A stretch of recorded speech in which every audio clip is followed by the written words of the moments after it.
नमस्कार, आदाब। आप देख रहे हैं खबर अड्डा और मैं हूं आपके साथ सुम्बुल ईरम।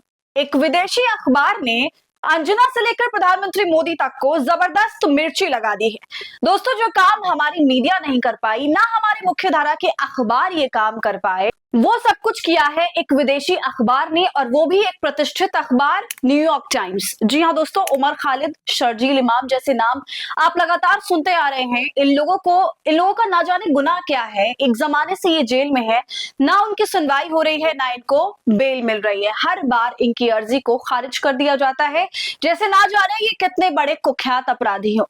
इनके मामले से हमारी अदालतें भी पल्ला झाड़ रही है और हमारी मीडिया भी। जो मीडिया एक से बढ़कर एक फालतू मुद्दों पर बहस करती है, इतिहास के गड़े मुर्दे उखाड़ती है, वो अपने देश का इतना बड़ा मुद्दा छोड़ देती है, उस पर कोई बहस नहीं करती। और ऐसे मीडिया वालों को, ऐसे अखबारों को जोरदार तमाचा लगाया है न्यूयॉर्क टाइम्स ने अपनी अखबार में फ्रंट पेज पर एक लंबा चौड़ा आर्टिकल छापकर। और ये पहली बार नहीं है, इससे पहले भी वो ये काम कर चुका है। और हमारे देश की मीडिया में क्या हो रहा है दोस्तों, उमर खालिद को किसी अखबार के फ्रंट पेज पर छापना तो दूर, ये मीडिया वाले एक निष्पक्ष खबर तक नहीं बना पा रहे हैं उसको लेकर, और ना ही सरकार से और देश की अदालत से कोई सवाल कर रहे हैं। दोस्तों, कल की ही खबर है, दिल्ली दंगों को लेकर जमानत की याचिका पहुंची थी दिल्ली हाईकोर्ट, और एक लाइन में तमाम याचिकाओं को खारिज कर दिया गया। उमर खालिद, शर्जील इमाम, खालिद सैफी, गुलफिशा फातिमा, तमाम नाम थे। 7 से 8 लोगों की ये याचिका थी जो लोअर कोर्ट से लेकर हाई कोर्ट तक पहुंची थी।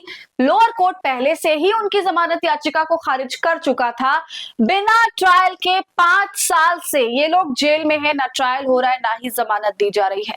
सरकार कह रही है कि इन लोगों को तो जेल में ही रहना चाहिए। ये जेल में रहकर पहले या तो अपने आप को बेगुनाह साबित करें, या फिर इनको सजा हो। ये बाहर नहीं छोड़े जा सकते। ये तर्क दिया गया है उस देश में जिस देश के एक सीजीआई ने ये तक कह दिया था कि जेल अपवाद है और जमानत नियम बनना चाहिए, लेकिन उसका कहीं पर भी पालन होता नहीं दिखाई दिया। 5 साल में कई सीजीआई आए और कई गए, लेकिन ये 5 साल ऐसे रहे जिसमें ये दुनिया ने देखा कि बिना ट्रायल के कैसे लोगों को जेल में रखा जा रहा है। ये कैसा हिसाब किताब है?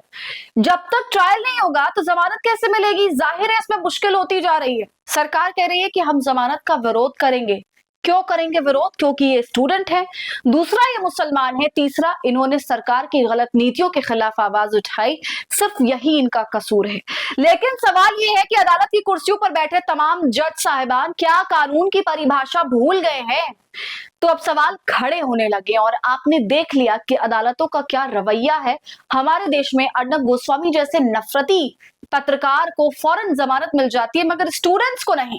और रही बात मीडिया की, तो देश की मीडिया ने इस खबर की रिपोर्टिंग बिल्कुल उस तरह से की जैसा कि सरकार चाहती थी, जैसा कि वो लोग चाहते थे जो ये कहते हैं कि इन लोगों को तो जेल में ही रहना चाहिए, जो जेल के भीतर इन लोगों के रहने से खुश थे। उसी तरह से देश की मीडिया ने रिपोर्टिंग करी। किसी ने हिम्मत नहीं दिखाई, किसी ने हौसला नहीं दिखाया दोस्तों कि क्या कानून के दायरे में रहते हुए ये तमाम चीजें सही है। सोशल मीडिया पे हालांकि वरिष्ठ पत्रकारों ने लाइन लगा दी है, तमाम तरह के ट्वीट्स किए गए, सवाल किया गया, आलोचना करी। दोस्तों, आपको बता दूं कि ये मामला सिर्फ हाई कोर्ट तक नहीं है, अब ये सुप्रीम कोर्ट जाएगा, और सुप्रीम कोर्ट में भी एक याचिका दायर की जाएगी, और अलग अलग जो आरोपी हैं उनकी तरफ से ये याचिका पहुंचेगी, और फिर वहां पर जमानत को लेकर बहस होगी। और अब देखिए, इस सब के बीच अंतरराष्ट्रीय मीडिया ने इस खबर को छापा। खासतौर पर उमर खालिद को लेकर न्यूयॉर्क टाइम्स ने एक लंबा चौड़ा पेज भरा, लंबा चौड़ा आर्टिकल लिखा, तस्वीरों के साथ आर्टिकल लिखा, और बताया कि कैसे सफर रहा है पूरा।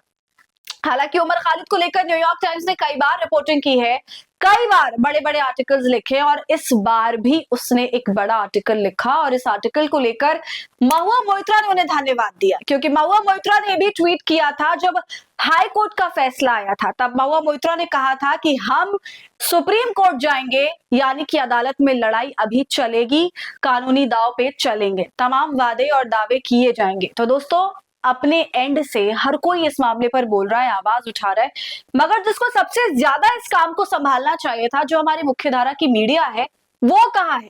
वो इस पर कैसे रिपोर्टिंग कर रही है? ये सवाल है। क्या हमारे देश की मीडिया को थोड़ी भी शर्म नहीं आती कि ये वही देख ले कि विदेश की मीडिया क्या बोल रही है, और वो चीज हम क्यों नहीं बोल पा रहे? सिंपल सी समझने वाली बात है कि अंतर्राष्ट्रीय मीडिया जब इस खबर को कवर कर सकता है, रिपोर्ट कर सकता है, तो इस देश की मीडिया की कलम क्या सूख गई है? उनके कलम में आवाज में वो धार क्यों नहीं है? क्यों नहीं ये सही को सही और गलत को गलत बता पाते हैं? लीगल रिपोर्टिंग करने वाले तमाम देश के रिपोर्टर्स आखिर है कहाँ? कहाँ है वो टीवी के लीगल रिपोर्टर जो सुप्रीम कोर्ट के आसपास चक्कर लगाते रहते हैं, सभी अदालतों के आसपास चक्कर लगाते हैं, खबर बनाते हैं? क्या वो इस खबर को नहीं सूंघ पाए? कोई शब्द नहीं आया किसी की तरफ से, ना विरोध और ना ही समर्थन में। ये सब के सब दोस्तों एक ही थाली के चट्टे बट्टे हो गए, बिल्कुल सेफ प्ले करना चाहते हैं, ना इनको इधर का रहना है ना उधर का, बस बीच में झूलते रहना है और इनके चलते हमारा देश सफर करता है। क्यों हमारी मीडिया अंतर्राष्ट्रीय मीडिया की तरह हिम्मत नहीं दिखा पा रही, इतना नतमस्तक है सत्ता के आगे कि इतनी जरूरी मुद्दे पर भी निष्पक्ष पत्रकारिता नहीं हो रही और ना ही कोई सवाल खड़ा किया जा रहा है?